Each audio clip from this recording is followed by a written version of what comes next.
earlier, bro, you said a bar, man. You started off script on your last dollar. If you could go back during that time and talk to old Scotty, what would you tell him now? You be asking thank you, man. Hey, I'm trying, man. I'm trying. Appreciate you. Man, if I could go back to talk to old Scotty, I would tell him, you know, your gift will make room. It's hard. You know, Key would tell me that, you know, and I'll give y'all a story. I'll tell y'all what really, really went down. So a lot of people don't know this, but I got fired. Well, I got let go of my government job off some side stuff. And I came home. I was in a 2-bedroom apartment. I had a roommate. Wow. Key was kicking it with me. Wow. Like, so women. Real one. Yeah. Listen, I'm trying to listen. I can really, like, Key was, when OFFSCRIPT first got off, Key was using her credit cards. Wow. I was using her car to drive the games.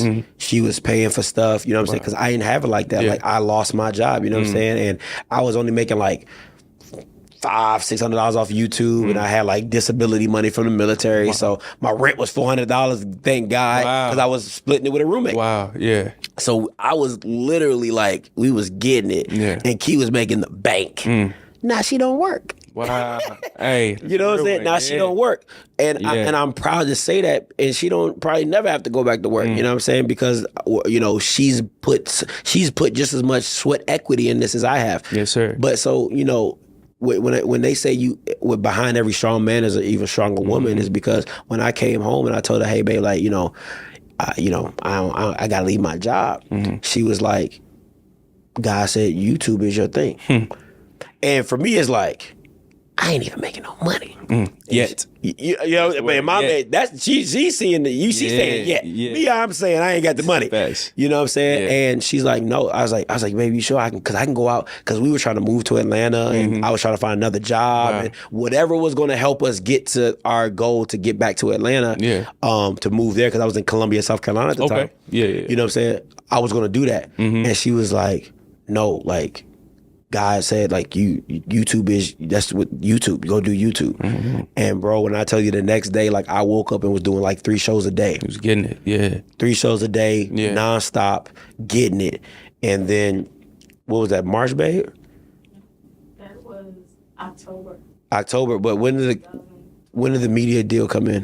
The media deal, they called you in February. Wow. They called me in February. And you signed in April. I signed in April. And it's been, you know, she was able to step away from her job. We moved to Atlanta, got a 5-bedroom house. Come on. Yeah, like, we stay in McDonough, like, bro, like, so when I tell people, when I say your gift will make room, it's not from something that I haven't experienced for myself. So for all you guys in here that, you know, listening and talking and watching from wherever you at, if you have a purpose and you have a God-given gift, it will make room for you. I can't tell you how, because I definitely didn't know how the how was coming.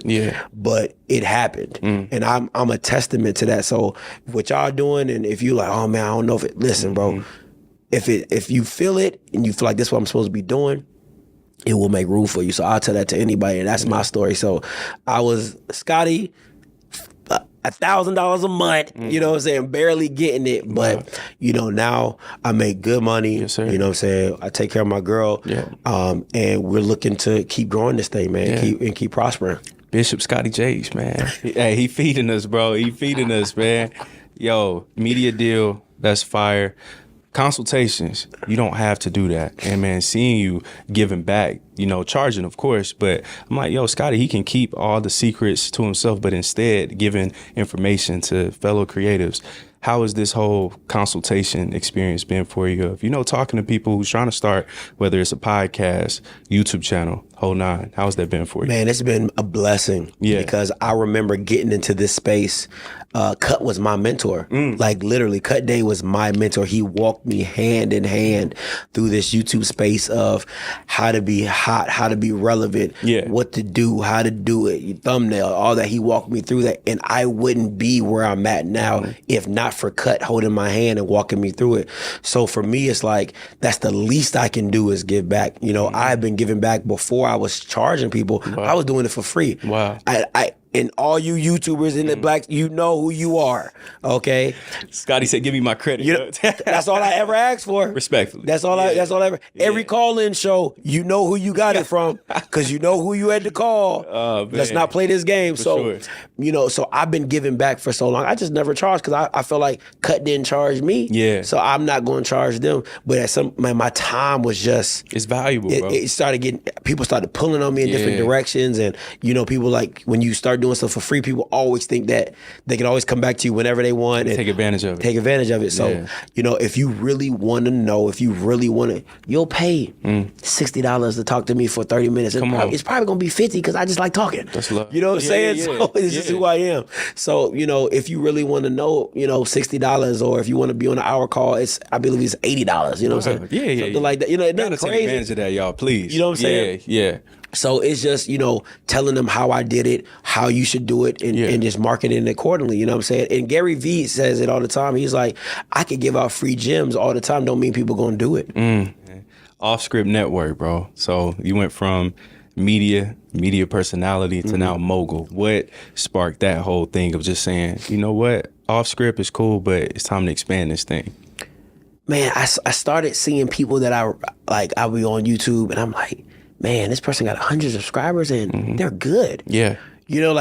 If I find you entertaining, because listen, my girl tell you, my attention span is short. On that way too. I'm bad on YouTube. Man, I'd be surprised people watch me for an hour. I rock with you though. Hey, Sid, she can tell you that. You bro, I got you. You know what I'm saying? Anybody else not. So that's me. Yeah. So I'd be like, oh man, I can't do it. Yeah. So when you captivate me and I'm like, oh, this is good. You got something. I know you're talented. Yeah. So for me, it's like, man, I just want to give people exposure, but for them to lead back and to build what they want to build. You know what I'm saying? So I tell people, listen, I'll give you a show on my platform.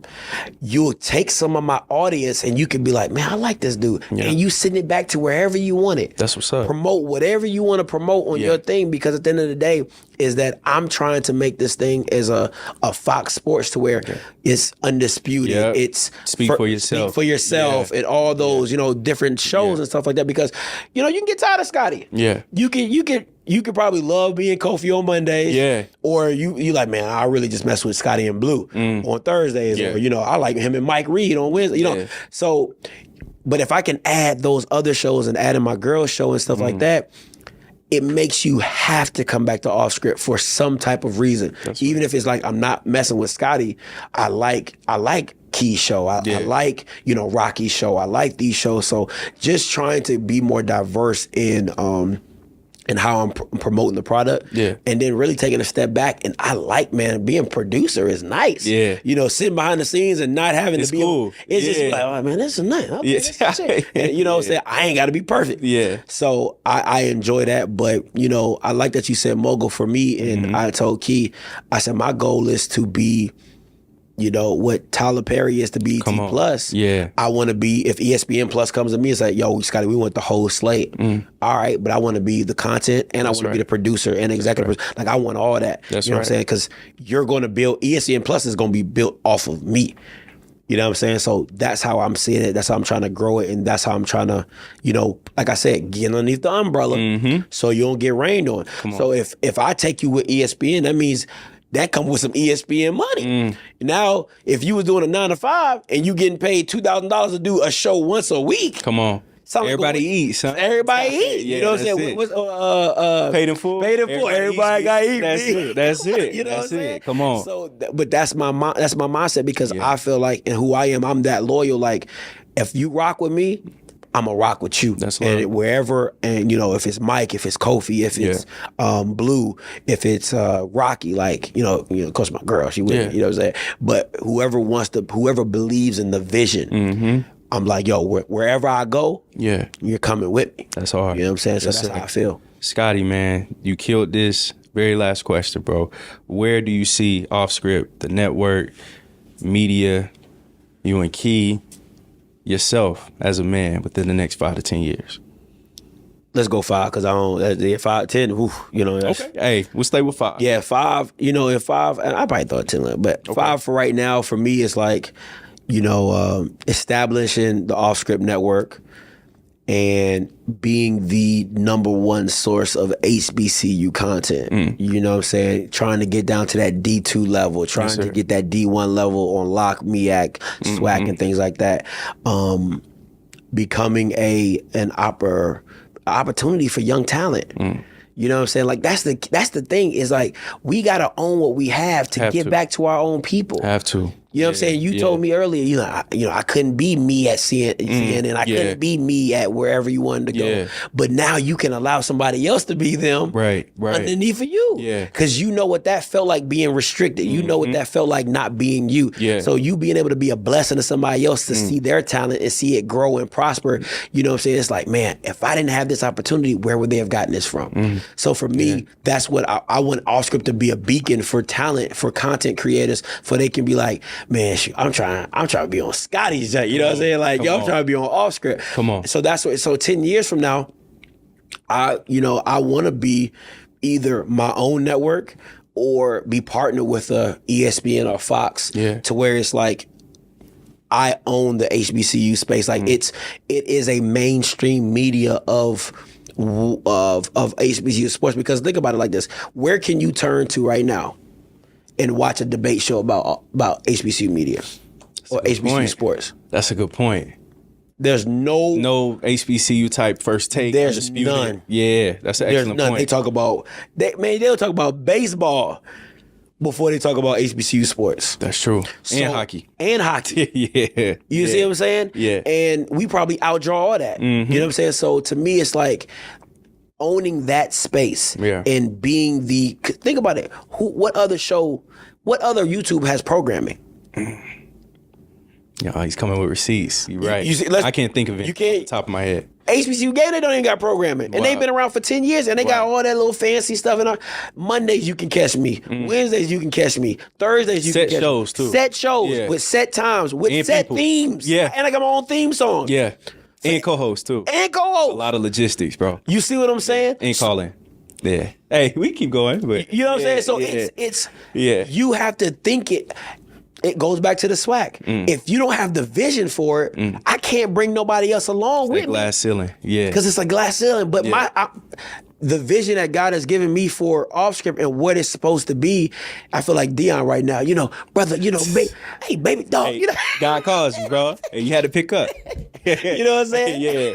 Answer collect, baby. You know what I'm saying? Who is SWAC? You know what I'm saying? If I ain't SWAC. Hey, come on. Who's HBCU media? Who HBCU if I ain't HBCU? Come on. You know what I'm saying? So, but my vision is so past what is going on in the space now. So when people like Scotty, who's competing with you, nobody, because you're not even thinking like me. You're not even on the same field as me because you're not thinking like me. You have a show. I have a network. I have a program. I have sets. I have theme songs. Nobody you can go to right now. About the theme songs, you're right.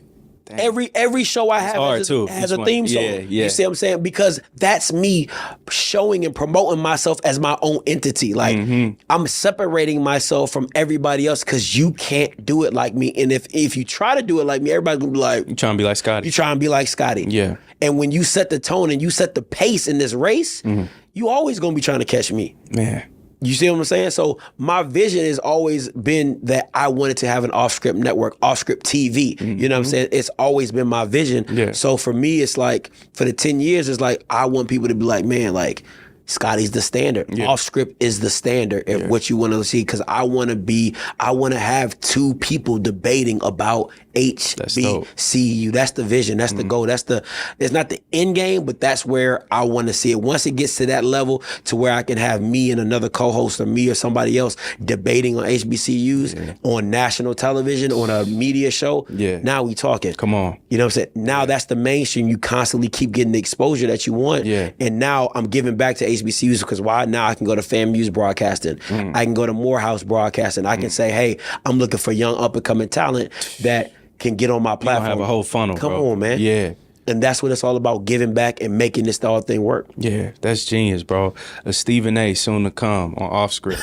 Receding hairlines, huh? Somebody got to hit. That's why I grew dreads. Hey, listen, I was thinning. I was thinning right about there. I said, no, I gotta get the dreads going. Hey, I'm with it. Thank you for watching OFFSCRIPT. Make sure to like and subscribe.